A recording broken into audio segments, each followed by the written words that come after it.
Pegasus Podcast. Now, here are your hosts, Martin Garcia and Darian Clark. All right, it's a new day, and it's another Red Pegasus Podcast episode, and we today have the joy and pleasure and honor to sitting here with Kurt Metzger. He's the VP of Operations at the Norma's Cafe, the Dallas award-winning restaurant, now going into 68 years strong. But without further ado, enough of my explanation of Kurt. I'll allow him to open this up, and let's just start right there. That sounds so professional, so fancy.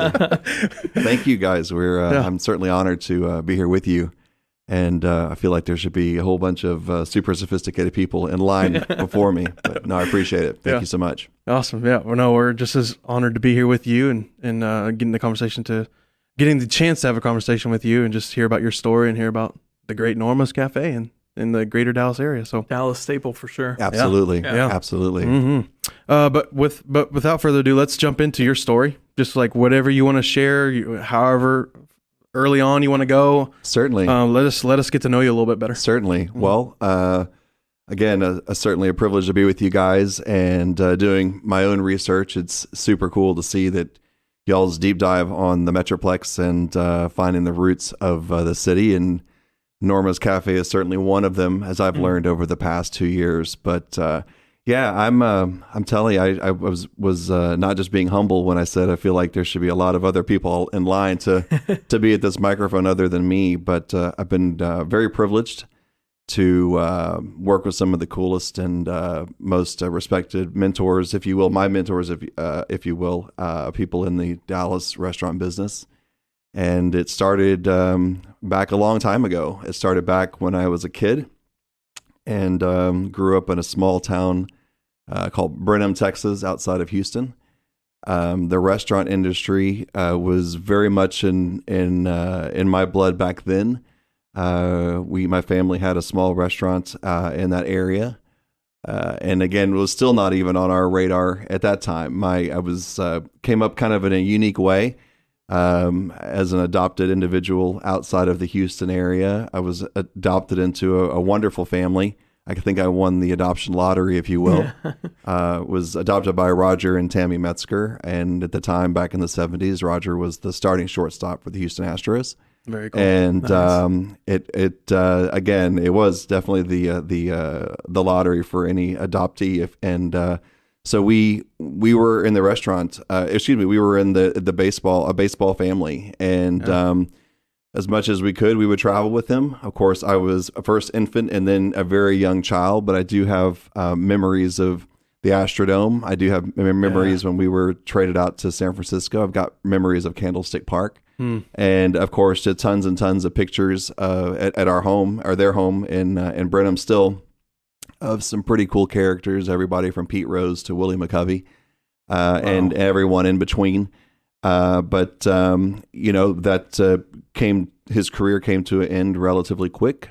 He severed the tips of his throwing hand. Mm-hmm. And if you are sports folks out there, I mean, he led the league in speed. He led the league in accuracy and errorless games. So him losing his ability to throw definitely played into his choice to retire, and was able to come back for one more season, even with the tips of his fingers missing.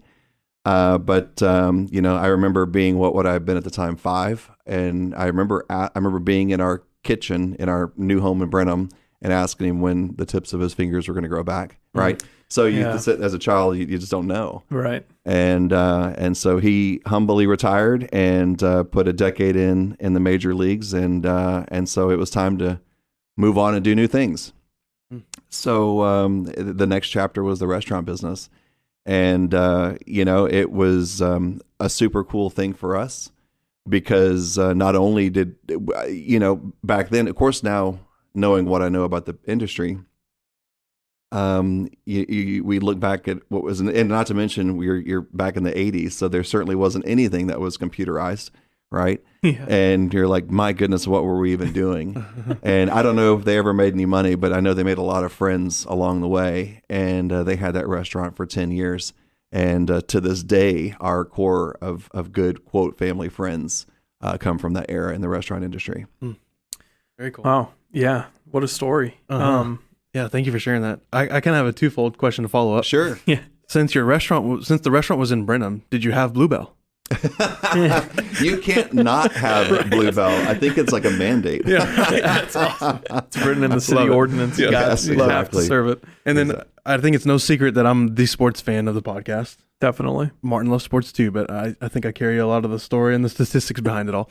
I wanted to jump in. You mentioned Pete Rose. Correct. Was there a story that you wanted to dive into, like maybe somebody that you met along the way or that he met along the way that was like really cool that you wanted to bring to the light here? So it's really, really cool. And I wish we had just timed, because it's something I really don't talk about, frankly. But it's, everyone thinks, or at least I think the perception is that the money in that industry came along, the money and the ego in that industry came along in the 80s. And I'm a testament to the fact that, there was plenty of money and plenty of ego was alive and well back in the 70s as well. And, there's a lot of ways, and I've thought about this, and I was in my 40s when I thought about this, that how would I have gone through the departure the way my father did, right? And probably like a crying, kicking, screaming baby. Poor me, what's happened to my career, this, that, and whatever. But, he handled himself with such humility.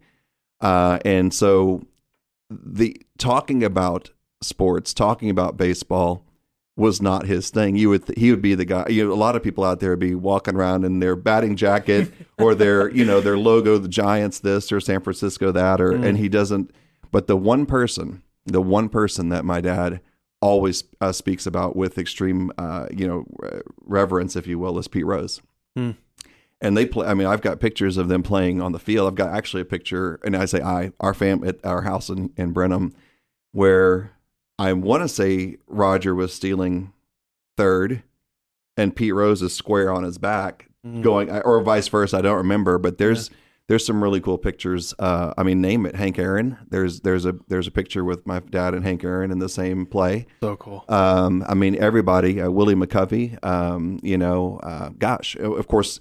Nolan Ryan, they were opposite of each other, right? So when my dad was in Houston, and please fact check this because I'm not claiming to be a sports person. I think Nolan was out in California with the A's, and then when Roger was traded to San Francisco, then that's when Nolan came to. Okay. But I've got my own picture of, it was just not even 3 or 4 years ago in Houston, because they would do old timer series or they would bring it back, and I've got a wonderful picture of Nolan and Dad just sitting there talking, and it's just my own little cameo of them just sitting there talking the shop. So cool.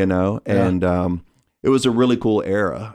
Some really neat names. I mean, and definitely a neat experience, even though it was a brief portion of our lives. Yeah. It's the way he handled himself leaving the game. And for me as an older person now, I remember thinking when you're a teenager, you're like, why aren't you coaching? Why aren't you managing? All the things that are like, quote, ego driven. But he was just humble and made his departure, and then it became the restaurant business. Yeah. And I don't think you can have a restaurant in Brenham and be successful and not have Bluebell ice cream. Well, very cool. Just to hear, that backstory just about your dad's humility and his drive, even though the circumstances didn't go the way he foresaw them. So I think when you look at the stats, and you being the sports guy, you might even know, especially growing up in a small baseball town like a Brenham, I think every and this is coming from a guy that can't play, right? Which was a question that I was asked every single day of my life until I think I turned 20 years old, right? But the reality or the perception that is put out there by, I would say, a lot of dads and a lot of coaches is that, you just get to high school and then you're going to be in the major leagues. And I think when they really look at the stats of how many people actually make it versus how many people play even at the collegiate level, it's a pretty small club. And so, a decade in the majors is something that I'm probably more proud of it than he is, to be quite frank. Yeah. But he pulled off a Golden Glove, he pulled off an MVP, and the Golden Glove is still in our mantle, or their mantle at home. Very cool. And it looks just like the ones you see today that they still hand out. And I think it was Altuve that just now broke his record in triples, if I'm not mistaken. Triples are errorless games. Yeah. But again, please fact check that. Yeah. It's one of the two. Sounds right. Wow. That's awesome. So, yeah. So was starting a restaurant business something that he had maybe kind of wanted to do or thought about doing before, getting into the league and stuff like that? Well, I think, and it might still very well be that way, but I know back then, and my grandfather, who was also in business in real estate, and I know it's one time had a Chevrolet dealership. I think the thing back then was to like do car dealerships, do things where you could put your name out there. And I know that my dad was working with my grandfather in the real estate side. We had acreage out there, in the late 70s, early 80s. I know that the restaurant side was driven more by my mother and my grandmother. And again, now being in the restaurant business for almost 30 years, I don't know why. I'll speak for my family only. I don't know why people get into businesses they don't know. But everyone out there thinks that the restaurant business is the one that no one goes to go into a courtroom and try to practice law or go into an operating room. But for some reason, everyone thinks they can do the restaurant business, including us. And it's a very tight margin industry. Mm-hmm. So I don't know that it was him driving it as much as my parents. And I don't think I was being very silly or when I said that. I don't know if we ever made any money, but we certainly had a really good time, and the memories are amazing, and it definitely led to a lot of great friendships. But I think to go back to what we were talking about, I'm sure I have to believe it planted a seed, because it was the same model, right? I mean, it's busy. You got to hustle. All the things that we know are part of a restaurant, any restaurant that we enjoy visiting today. Yeah, I could see that. Fast-paced environment, thinking quick on your feet.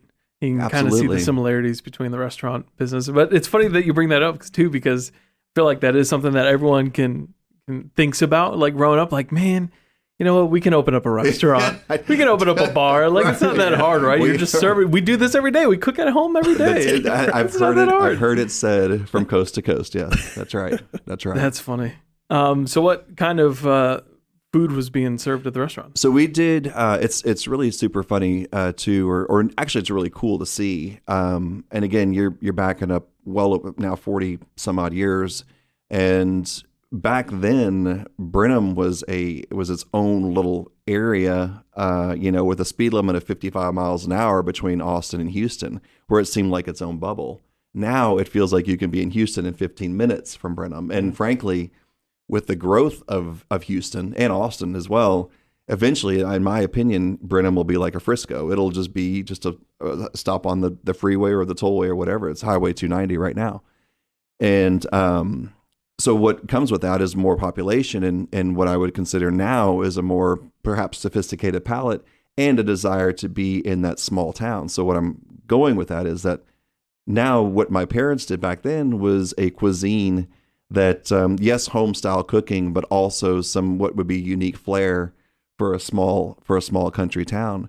But now I think it would fit right in. Not that we're going to go do another family restaurant anytime soon, but you've got the boutique steakhouses, and you got the boutique little cafes, you got the boutique coffee shops on the town square, and you've got some what I would consider some sophisticated entree options that may or may not have sold necessarily back in the 80s, but now it would fit right in. So I dare say, if anything, we might have been just a little bit ahead of our time in a good way. Yeah. Right? But a nice cuisine with a home style touch. Nice. Almost full circle with where you're at now. It is almost. Now that you mention it, it is. That's very cool. So as for yourself, when did you grasp the passion or the interest in the restaurant industry? Like perhaps college, make those ties for us. Sure. For yourself. Well, I'm definitely a School of Hard Knocks guy. Okay.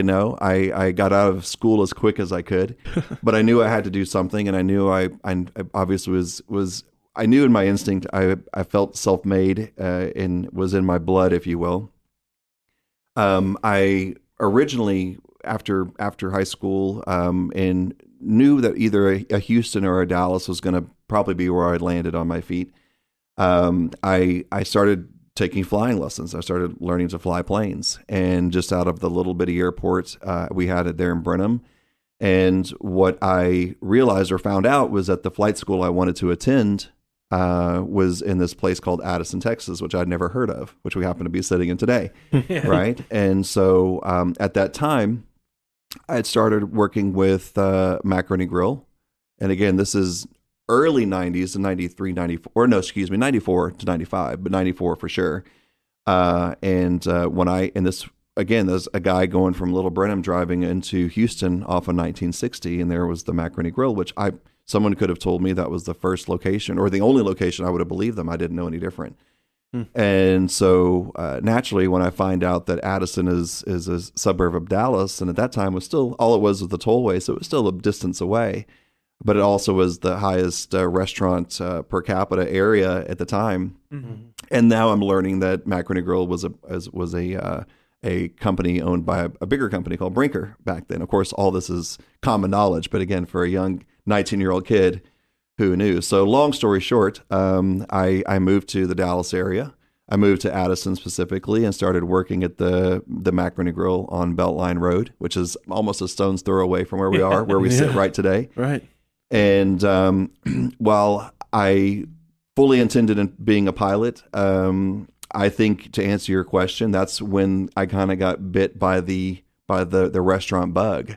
The culture at the Macaroni Grill at that time was very deep rooted. I would have probably been dealing with second and third generation away from the founder. In other words, the folks that were probably the Romano era waiters, waitresses, cooks were now the senior managers, the executives, and man, you could still really feel the culture of that company. And then layer that with the culture of Brinker, which again, at that time, I mean, it was nothing for Norma Brinker to come walking right through those doors. And you want to talk about magnitude. You want to talk about just wanting to follow someone just because they had that energy about him. It was impressive. He himself and the folks that he surrounded himself with. And I consider myself privileged to work for both of those companies because there is that energy to it. And this is just a 19-year-old kid, right? Mm-hmm. And here I am. So I worked hard with Macaroni Grill, and again, with them being a Dallas-based company and with their office being right off of 635, we saw all of those corporate folks sometimes daily. And so I guess I caught someone's eye and ended up going on the road with the corporate teams for Macaroni Grill and got lucky enough to be on the opening teams for several of the California locations and one in Colorado. And I had two choices. I could continue to go on the road or I could start management. So I started down the management path and started at 21 years old, which is a pretty young manager. Yeah. And just started to work my way up the chain. Mm-hmm. And then from there it was a really, really cool experience to where I then, once on the road again, got to meet one of my future mentors, which is a gentleman who's now a very successful Dallas restaurateur, Rich Hicks, and who's done everything from Mooyah to Pie Tap, Ojos Locos. I know I just saw they've got a beautiful new milkshake company. I wish I could name it by name, but a new restaurant that looks really, really cool. But he was very dynamic at 25 years old as well, and I wanted to be just like him. And so he was doing a concept at that time called 10 Star. And again, this is mid to late 90s, and I'd never heard the term fast casual. It didn't mean anything to me, and I'd never heard of companies like Chipotle. So no one at my age or time or era knew what that meant, but that's what Rich and his partners were trying to figure out. Well, after meeting up with Rich again, he gave me a chance to go and be a part of that, and I was privileged to do that with him, and we figured out our version of fast casual back at that time, and with the speed of service and the quality of food, and And that would lay off to some really, really cool opportunities for me in the restaurant business. That's awesome. Man, you really did start from the bottom and made your way all the way to the top. Well, the part I left out is that Macaroni Grill there at Willowbrook, the one in Houston. I didn't even I wouldn't even start as a server. I was a food runner first and a busser. And so, yeah, it definitely started from the ground up for sure. Very cool. It's cool to see just kind of where you put your mind and your heart, and you from every journey, even from as a kid from a family restaurant, the things you grab from there and the things you grab from being the table runner, the things you grab from being Macaroni Grill, to following the people that you want to be like, and to see kind of the success that comes from, where you've picked some advice and some things to add along to your journey, just to kind of see where you're at now. It's really cool. Well, appreciate that. Yeah. Having those role models is definitely can get you far. Real quick, just because I've kind of dabbled with the idea of, going to flight school or something. Were you wanting to become like a commercial pilot? I did. And, I'm forever grateful. I'm forever grateful for that experience, right? I do not know what compelled me to get into a Cessna 150 at the age of 16, 17 years old. But I'm forever grateful that I did, because I didn't realize how much of that would translate into how I look at business, right? And I mean, you never skip your checklist when you're flying a plane. You never choose the easy route when you're flying a plane. You do it exactly the same way every single time, because the decision not to is absolute. And that has definitely translated into the restaurant business for me. And it's probably, I didn't go into the military. As I said, I didn't do a very, very little college. And so if there was anything that kind of aligned me into my quote adulthood, it's definitely learning to fly. And in fact, for me, I've got 3 daughters. Their 16th birthday, I've taken them. Part of their gift is to take them for at least one flying lesson. Right. And so there's been plenty of times in my life where I've told myself, young and old, it's like, if I can pull a plane off the ground, I can do this, whatever this is. Right. Or if I can land a plane, I can do this. And so there's just something to it. And if it's something that you're thinking about doing, I would, even if it's one lesson, I would definitely, you're in the right spot. There's right. It's right across down the road. Street. Yeah. I think I just heard a plane fly right above us. Exactly. That Addison Airport right there has been inspiration many times, generally from the back dock of the Macaroni Grill. But it's definitely something you should explore, because it's there's something to it. It's very cool. Even as and I travel quite a bit. There's something about aviation that if you feel it, you should definitely explore it. Yeah. I used to live in the area off of Frankfurt and the Tollway, and there's a Sonic right next to the Addison Airport. And obviously, Sonic, you just pull in and they bring your food to you and you eat in your car. So it's cool to like find that nice parking spot and you just see all these planes taking off and landing. It's absolutely, it's so awesome to see. And I didn't really start traveling until recently.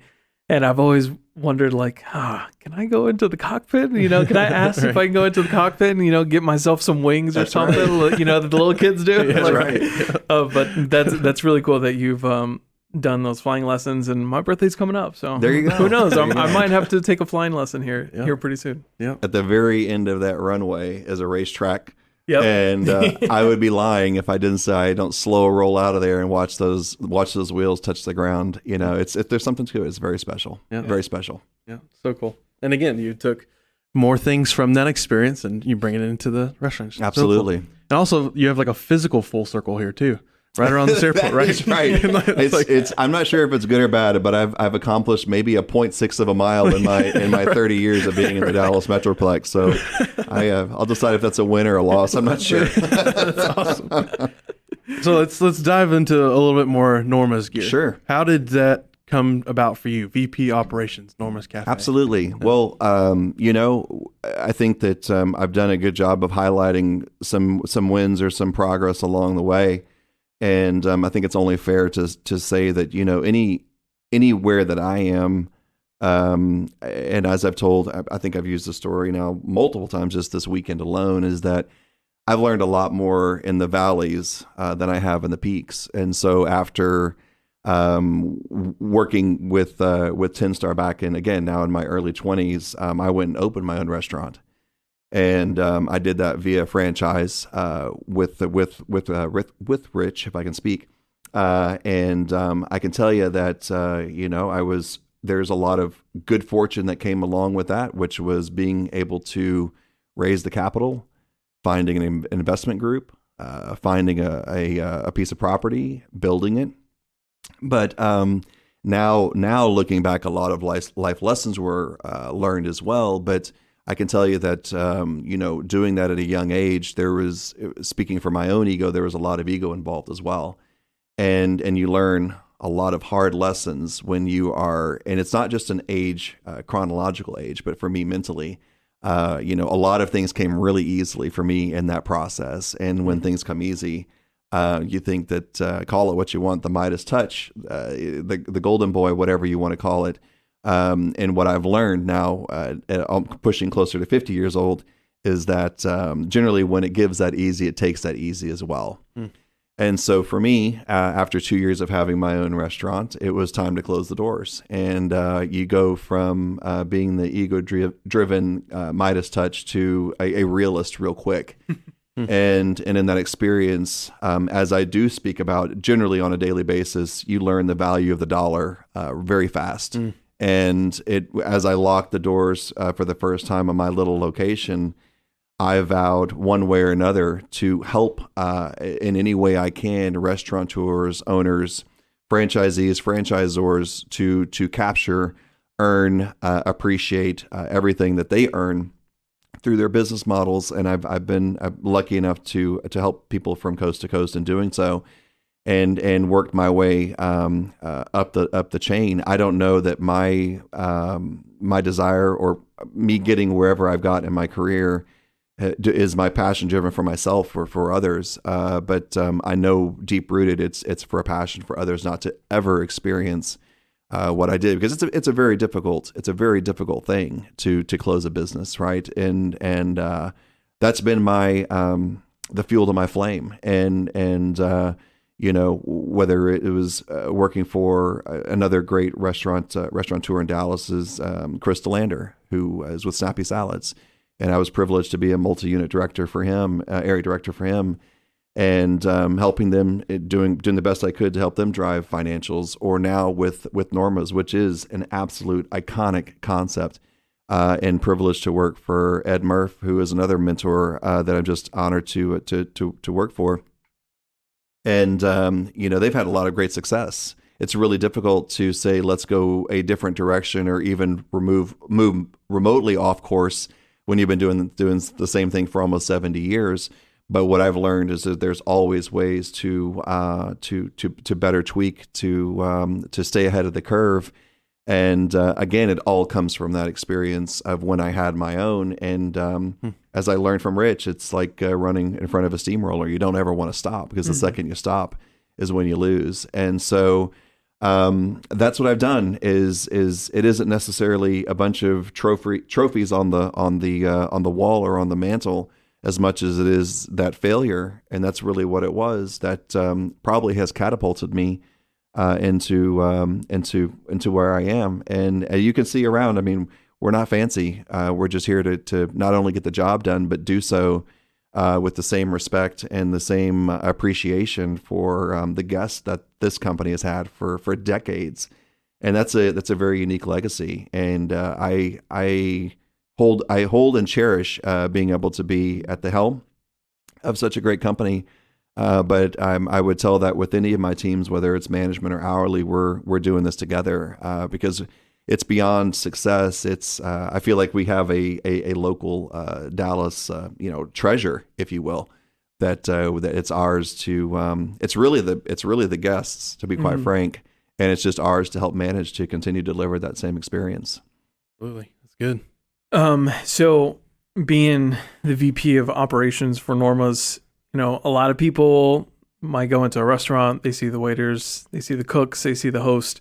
So they see that side, but what is the side of a VP of operations? Like, what does that look like? And, do you think the things that you've learned along the way from your family restaurant to Macaroni Grill to opening up your own to now being where you are now, has that helped you and really allowed you to, I guess, kind of like understand the people who are working at Norma's? Absolutely. And, the goal, my goal is for them to see and witness that experience to be exactly the same.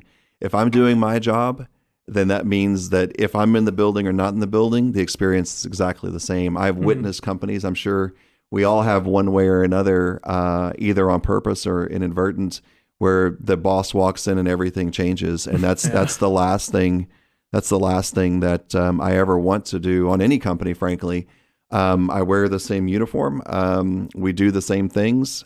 We bust the same tables. We run the same food. We seat the same guest.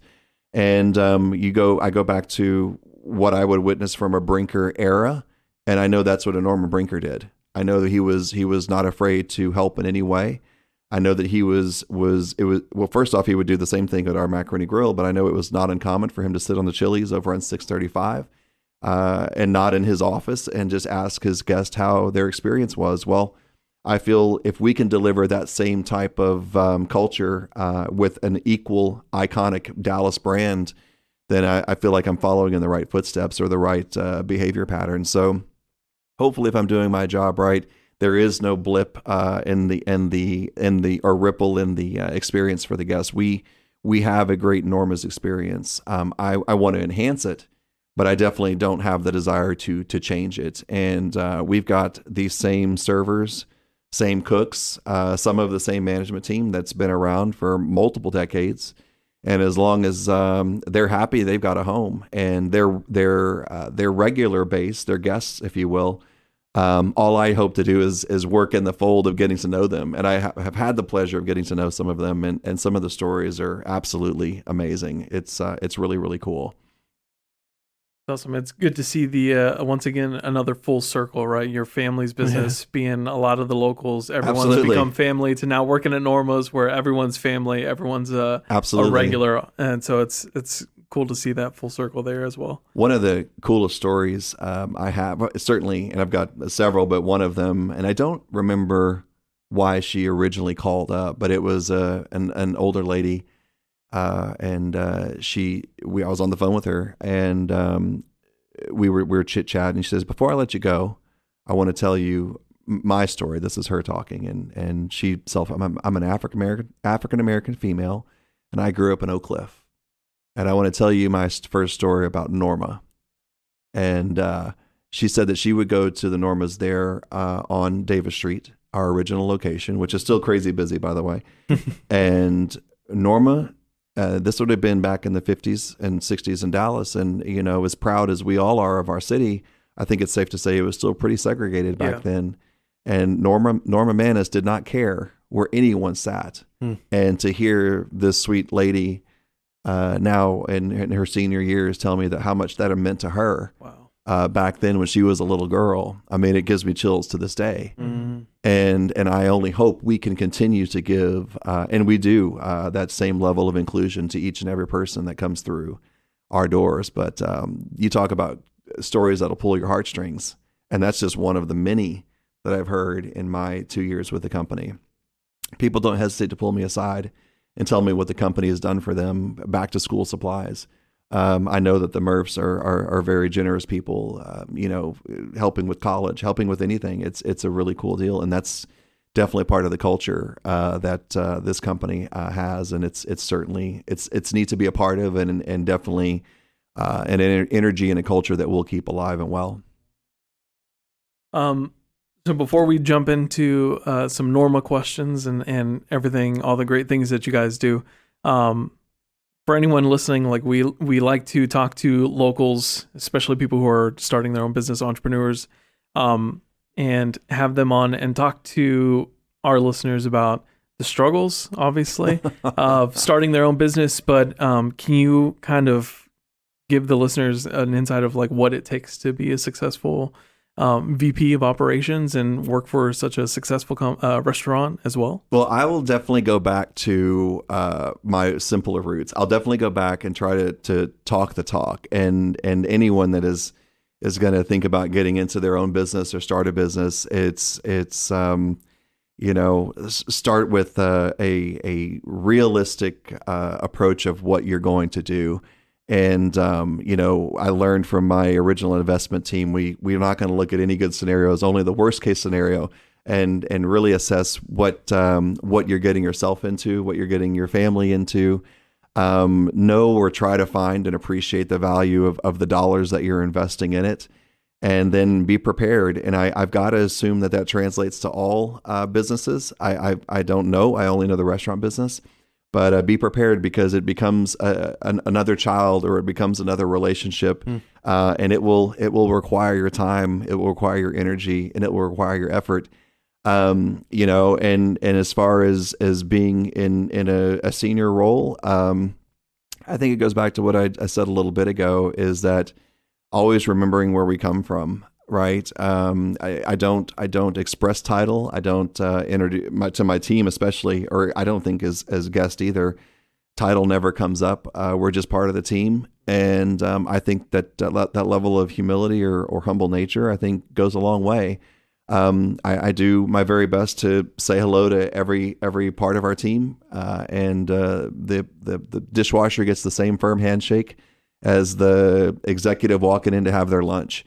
And, I think if anyone that's out there has a good idea or a desire to go get into business, and they're true to themselves and true to their heart, and follow the path that got them to where they are, I think that they'll find themselves on a pathway to success. Ed Murph is a very humble man, and he makes it really easy to follow that humble experience. I think that might be a pattern as well, is that if I can be half the man that he is and half the man that my father is, then I think we'll be in good shape to continue to take such an iconic brand down a really cool, very successful and very blessed path. Very cool. Yeah, you just hear from your speak that you do have that humble nature and you have that passion. So bringing those two together, I think it's a sweet fit, not only in the restaurant industry, but for Norma's Cafe. I appreciate that. Just bringing along that story from Norma and Oak Cliff with that woman to kind of the things you're doing now, like just carrying along that culture of such a Dallas staple. Really cool. And we appreciate you for doing that. Absolutely. Okay, we want to take a moment just to recognize one of our sponsors. That is Crossbar Soccer and Beer in Richardson, Texas, where you chill and play every day. They are gracious enough to host us in their studio space here on site, and so we are super thankful for them. If you ever wanted a spot just to come hang with the friends, come hang with the family, Crossbar is definitely a good spot for that. Not only is it a good spot for playing indoor soccer in the AC during the hot summer months or the cool winter months, it is a good spot also for drinking some of the best beers featured across our beautiful Metroplex. They have TVs to watch whatever you like. Usually sports are on, but they take recs. They have video games to play. FIFA tournaments are often going on here, as well as lawn games like cornhole and spikeball and things like that. So lots of fun to do here, but mainly hanging around friends and family is the big and best part about it all. Not only do we tell you to come here, but places like Fox 4, Dallas Morning News, and Dallas Lights have told you as well. So come on over, check them out, watch, be involved in watch parties for sports, and come play some indoor soccer and drink some good beer. You can follow them on Facebook and YouTube at Crossbar Soccer and Beer, or on Instagram or TikTok, crossbar.dallas, or you can just go to their website, crossbardallas.com, to find out more, including men's and co-ed leagues and other things like that. So check them out if you haven't already. Beyond that, you can follow the Red Pegasus Podcast on Twitter, Instagram, Facebook. Just search up Red Pegasus Pod and you'll find it no problem. Merch is still available, and the link is located in all of our bios via Teespring. We're thankful for them for hosting our site for that. Don't forget to rate, review, download the podcast wherever you listen, and be sure and just murder those buttons and keep up with us. Share it with your friends and family. The best form of advertising is word of mouth, so please take part in that as well. We are thankful for you all taking the time to listen to this. Now, back to the show. Just share a little bit on the backstory of Norma's. You mentioned the Murphs. You mentioned Norma herself. What is like the history of Norma's, and what has made it such a Dallas staple and icon today? Well, it's interesting because, not a college educated person, but I feel very well versed in the financials and the economics of what and how a restaurant can or won't be successful. And one of the things that has never crossed an education platform that I've been a part of is the value of giving or the financials behind the philanthropic nature of a company. And where I'm going with that is, I know it's very trendy or borderline obligation these days to quote give back, especially if you're successful. But one of the things that is deep rooted within the Norma's brand is what's been in place for decade after decade, and that is the economics of giving. And I've never seen that before, but I can tell you that part of this company's success is the fact that they have in their hearts the desire to give back to that Dallas community. And from us working with groups like the Birthday Party Project, which is a organization that helps homeless teens and homeless children, is perhaps one of the most touching experiences that I've ever been a part of. And we did that with them over the course of this past June, and have partnered with them before in the past as well. And it's one of the most amazing things. We had the privilege of going to see their warehouse and all the toys that are aligned and organized for kids that would not have a birthday party otherwise. And it's something you don't think about. And to give them a check for over $9,000 through the thanks of our guests that participated with us on that day is just one of the most amazing things. Another thing that is super cool, and I'll tell you a story about in the interview process, and they told me, they said, well, we open we're closed for Thanksgiving, but we open up our Oak Cliff or our Davis location for Thanksgiving to help people that may not have a Thanksgiving meal. Well, my brain in mechanics is sitting there thinking, okay, that's one more day to work, but I really like the company. I'm interested. I still will want to proceed. Well, I can tell you now, for 2 years, which would be the amount of times I've done it, I can tell you I've experienced the two greatest Thanksgivings of my life. And again, I'm looking forward to us opening up that cafe on Thanksgiving Day. There's not a greater visual than seeing these folks that would not have a Thanksgiving dinner if it wasn't for what we're doing down there. That is a partnership, not only from our company, but also through great partners like Benny Keith and the food company and many, many others that are putting that food on those plates for those folks that wouldn't have a Thanksgiving dinner. And it's just one more feather in the cap of just watching this wonderful company give back. And Ed would say it himself if he was here, is that's where he feels his success has come from, is when he gives back. It's proven successful, and I'm a testament to it now as well. That it's a really, really cool thing to see, and it's probably not something they teach in economics at college, but I'm a living proof, and the company is living proof that it's a really, really cool thing, and it comes from the heart, which makes it even cooler. I have a similar story to that. I used to work for a Joe's Pizza franchise in high school, and they do a Thanksgiving drive every single year, and to this day, by far, it was one of my favorite Thanksgiving holidays. It's just to see, it's magical. Not only the people lined up to wait, and just to see like beyond their face to their heart, yes, like that shift of like they're so just grateful just Absolutely. for another meal, and to be able to serve them through that, and then send them some cans home to if they want to have another one, later Absolutely. on or whatever. But yeah, just something about that is super magical. So I'm glad Norma takes advantage of that day. And we're taking it up one notch this year, and we're still working out the details, but we're planning on partnering with the North Texas Food Bank, and so one of the trendy trends, not to be redundant, One of the things that's become more trendy, if I can get that right, is the ability to give back when a guest is purchasing. I know that there's a lot of companies that are doing that now. And I'm sure we participate as well. If I buy something, I'm giving back. Well, our goal this year is to do with our family meal, which is something that we sell during the holidays, which is crazy madness business, which we love.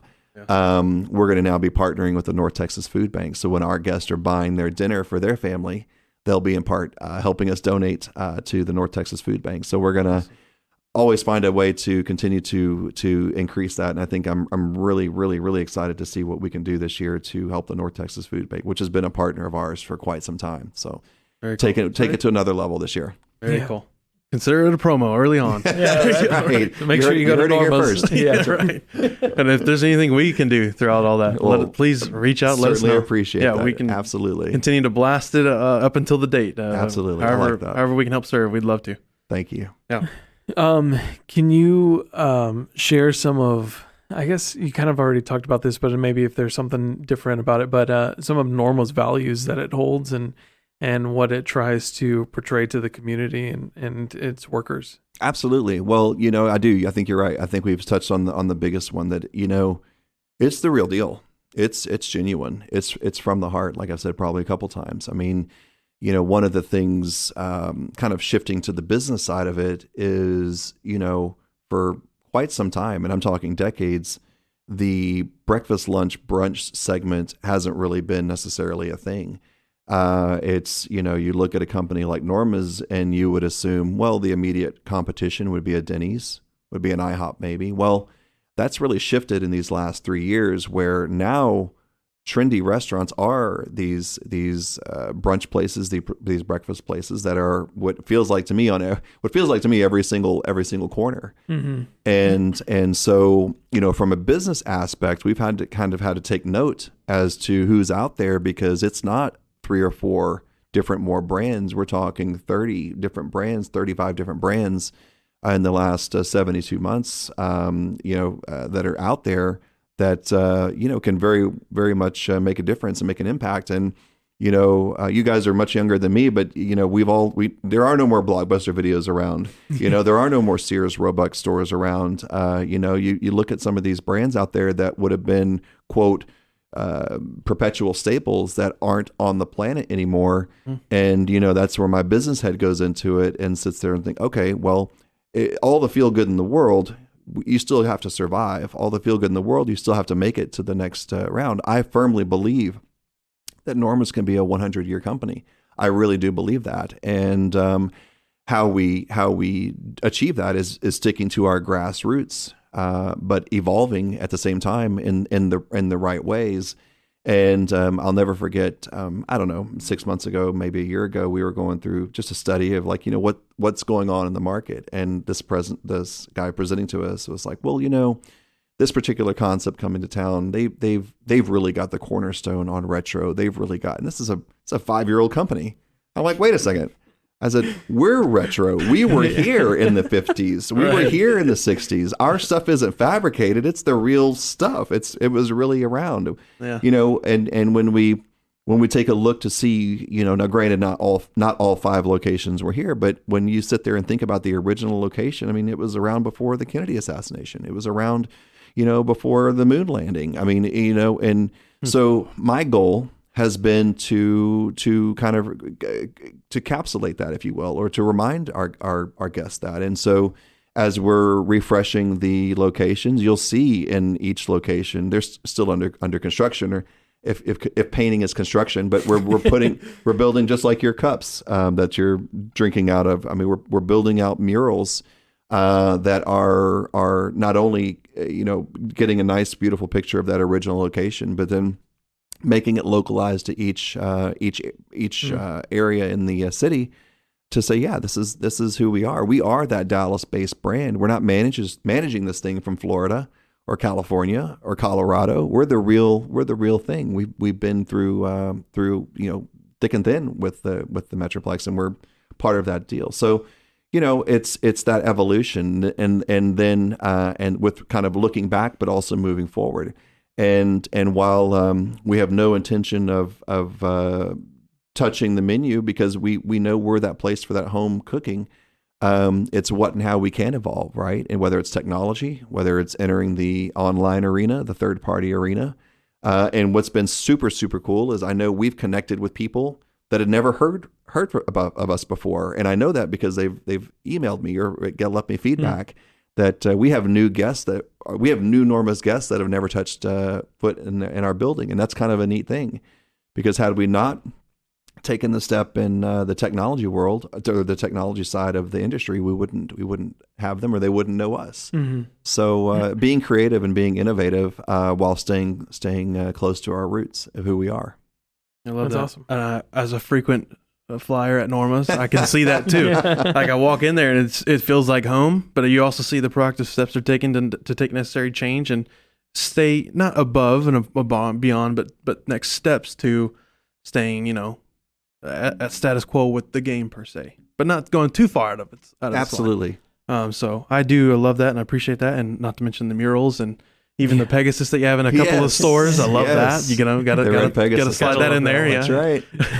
But it's known here that we grew up in the Carrollton Farmers Branch area, and we used to frequent that one right there on Beltline. It's no longer there. I think you said it moved to. We're right up Trinity Mills, about a mile and a half, 2 miles away. Okay, that's right. Yeah. That's right. I don't know if you mentioned or if you brought this up or if you even wanted to touch base on this, but they filmed an episode in there from the ABC show, right? Yeah. What would you do at the location? Could you, if you know anything about that? I know it's been a while, but can you tell anything? Give us some insight into that. Well, let me expand on that. You would be shocked how many. I mean, it seems like it's weekly, but how many commercials, films, TV shows like the one you mentioned all request to do things within our four walls. It's the craziest thing. Really? And Dave, the Oak Cliff location's been the highlight. We've got one just we were talking to yesterday. They want to do a cafe shot, movies and whatnot, commercials and everything. It's the craziest thing. My assumption is it's that catch of retro. I mean the picture. That's the cafe right there, and it is literally walking back in time. And it's really cool to see that we have that because you can't fabricate that, right? I mean, like we said, the culture wasn't created in some boardroom. It's the real deal, and I think it is that genuine, that genuine feel that people want to be connected to. And I think going back to the original part of the question or the comment is, our goal is just to enhance who we are. We don't need to go and try to, like you said, try to be something that we're not. Mm-hmm. But we can compete by being the best version of ourselves, for sure. I think people definitely sense that when people are trying or companies are trying to be something that they're not. Absolutely, they can. And you just, you want to distance yourself from it because it's not authentic. And then you go into a place like Norma's where you are that retro feel, but you guys aren't trying to push that retro feel. It's just who you are. Like, you've been around for so long. Like, absolutely, you're going to continue getting that. Even if it's a new location, everything looks fresh and new. You're still going to have that energy from the workers and the environment itself of that retro feel, which is great. And I think definitely is what helps Norma continue to connect with the community. It's the as truth. Well. It's the truth. I don't know if we might be revealing some stuff, but are we going to see any Norma locations popping up? I know you said that some are under construction. No, I'm chomping at the bit for the future, right? And again, I applaud the very methodical growth of the company. I can assure you, being on the inside, it's by design, it's by thought. Going back to a question a couple of back, that's another thing too, is you want to be very careful when you think you got something hot and you expand too fast, because that can lead to even big companies tripping really quick. And so another thing that I get quite a bit is the request throughout the Metroplex of other areas that and we see it too, believe me, and I could name them off anywhere in the mid cities, Fort Worth side, south of the city. And we, trust me, if there's people out there listening that are in those areas, I mean, we definitely, we hear you, And I can't wait. I mean, we definitely see where we could be extremely successful in those markets. And, it's what we're doing in the immediate. You certainly, even though it seems like in some ways COVID seems like a long time ago, and in some ways it feels like it was yesterday. Yeah. Definitely in the supply chain side as well. That's just now kind of leveling off to where pricing is coming back down. I don't know construction in the sense of pricing, but I think it's still nuts. Mm-hmm. I think we all have a pretty good idea of the housing market. I'm assuming regular construction is probably not, is just equally crazy. But we're definitely being methodical with when we do it, but we intend to strike that iron when it's hot. And, like I said, I mean, I could see it in Arlington. I could see it in Fort Worth. I could see it in the Redbird. I could see it in Waxahachie, on the east side of town as well. And so we definitely hear you guys if you're out there, banging on your radio or banging on whatever your means of listening to. Bring me a Norma. And we fully intend to get there. And I want to be the disciplined one to go slow, right? Because, my brain says 25 units, no problem, right? You see some of these brands come to town and that were literally 5 units or some pre-COVID weren't even here. And now 2023, they're 25 units in the Metroplex alone, and we're not even their home base. So for me, from a business perspective, I'm chomping at the bit. Right. But we want to do it smart and we want to do it right. And that's something I can still learn from very conservative mentors, because you want to be successful. And but yes, and the look and the feel, I cannot wait to unleash what we think we want to do with the next one. And of course, it'll have that same vibe. It'll feel like you're walking right into that same era that our current locations put out there. Love that. Texas booths. Yes. Yeah. The pie right up there at the front. Yep. Yes, absolutely. Yeah, you always have to make sure that pie is right there in front. Yes. My wife every time, do they have any banana pudding this time? What's going on? Cracks me up. The people will come up and they're like, well, we just sat you. Oh no, I'm checking on my dessert. Right. It's like, well, you have to go through the entree first. You don't have to, Martin. Yeah, true. You don't have to. Kind of going back to kind of how like you are running things right now, but also going back to Norma's and its transition from Norma's owners. Everyone always wants to come in hot and change everything up, but from the original owner to a different owner, everything has continued to stay the same. You coming in, you mentioned also like everything has stayed the same. You want to do some changes, but you don't want to do dramatic changes. Correct. Has that been difficult? Do you know the story about the transition between owners, and has that been difficult for you to kind of like pump the brakes a bit and be like, I want to do this, but hold on, I don't want to ruin what Norma's got right now? So I think that the original transition, which would have been 1986, I think Ed was smart enough. Well, first off, even the story goes back even further, that Ed, when he was a child who did grow up in Oak Cliff, a young boy, that was his place to go have a plate of French fries and have his meal after school. So the story starts way back then. And when he was offered the original Norma's, he was a nightclub guy but now a fully seasoned businessman as well. And I'm sure he was smart enough. Obviously he was, because we know the story, savvy enough to hold the line, because this is not only what he fell in love with as a child, but also what was proven successful. Speaking for myself, brand aside, I'm glad that this is something that I'm doing at 48 years old and not my 30-year-old self, because arrogant 30-year-old would have probably come in and needed to put his stamp on things.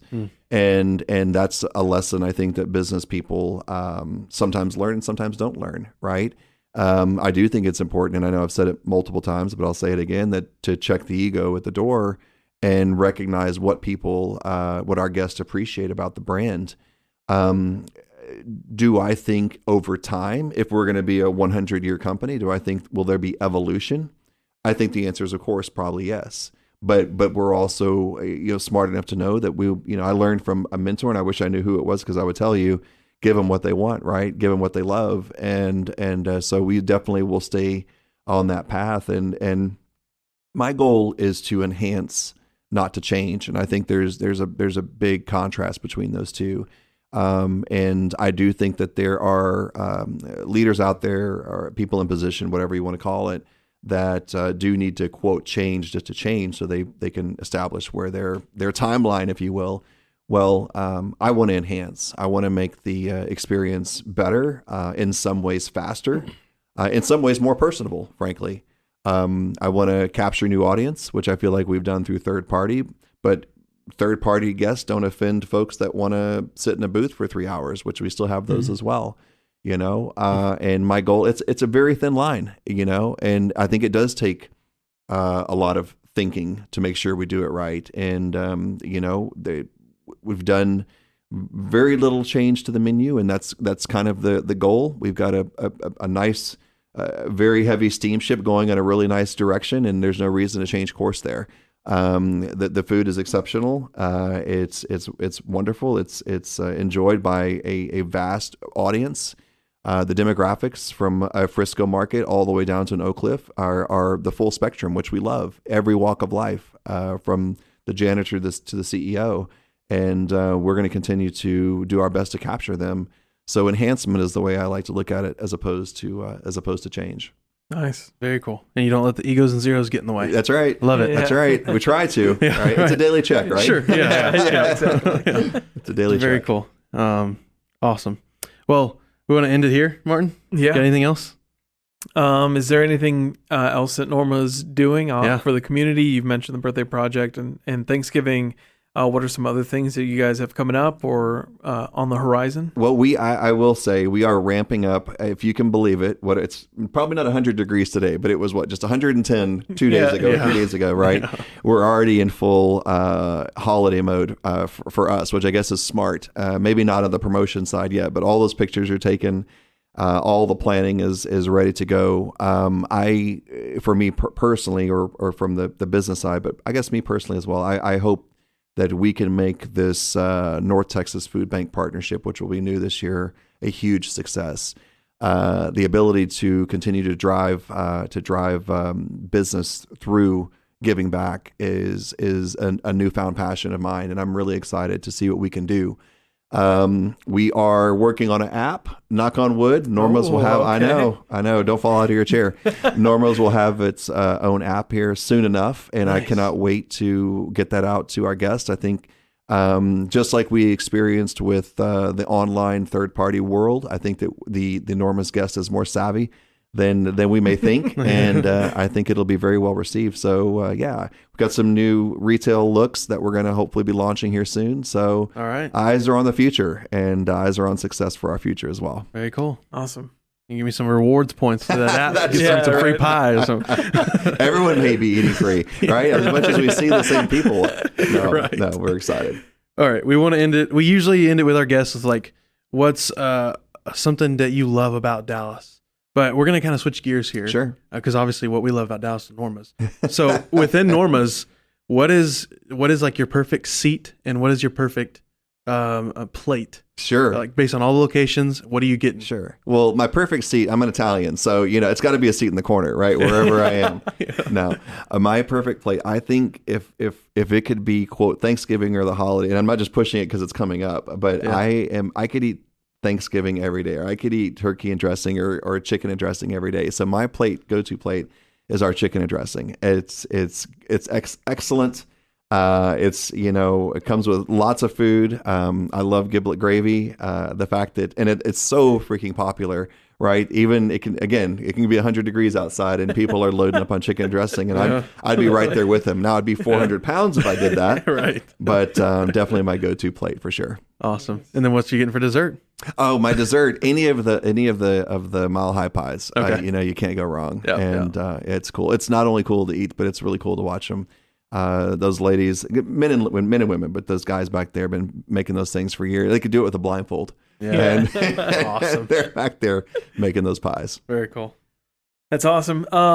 Is there any social media that you want to put out? Maybe if there's another nonprofit that wants to work with you guys, how can they contact you guys? We are broad spectrum. You definitely go to our website, and we it's not just big charities. and it's not just big names. Sometimes it's something we talk about, and I can guarantee you there's plenty of anonymous as well. We didn't really talk about it too much, but I see, and I know we all do, we see the rise of homelessness, the folks on the corners, and when you realize the story just doesn't end there, and we're talking about teens out there. We talked earlier about the birthday party project, and we talked about the guest at Thanksgiving, and a lot of times it's little bitty kids and with bright eyes that have no idea what and how that meal's getting to that dinner table, and sometimes it makes you wonder where they go home to in those lives. So definitely, when I say that our charity is real, it's a heartbeat of who we are. And you can visit our website and general comments, and some of the stories are very, very telling. But normascafe.com, and that's definitely a great place to start. And whether it's to order a meal or anything else, Norma's is there. Love that. Awesome. Well, thank you for joining us. Thank you. It was a pleasure. Yeah. And we are probably on our way to Norma's right after this. Awesome. So we'll save a table. Yeah, Kurt, honestly, it's been a pleasure. It's been a joy to just converse with you and just hear your story, Norma's story, and then how Norma's moving forward. We're excited to see in the future and follow along in the process. Thank you so much.